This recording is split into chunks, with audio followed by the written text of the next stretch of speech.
अगर आप जानना चाहते हैं अपने लव्ड वन की फीलिंग्स, तो आप पहले तो इन कार्ड्स की एनर्जी से खुद को कनेक्ट कर लें।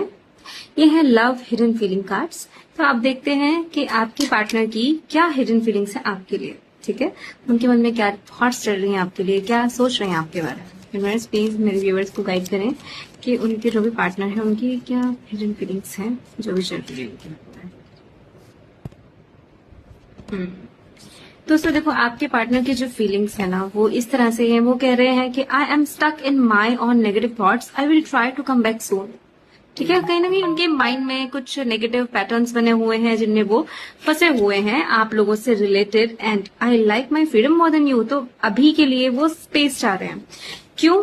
क्योंकि उनको लग रहा है कि it is becoming difficult to be in this relationship for both of us. Leave और रिजॉल्व। देखो, वो कहीं ना कहीं प्रॉब्लमेटिक सिचुएशन में फंसे हुए हैं, तो इस टाइम उन्हें स्पेस दो, वो अपने आप आ जाएंगे।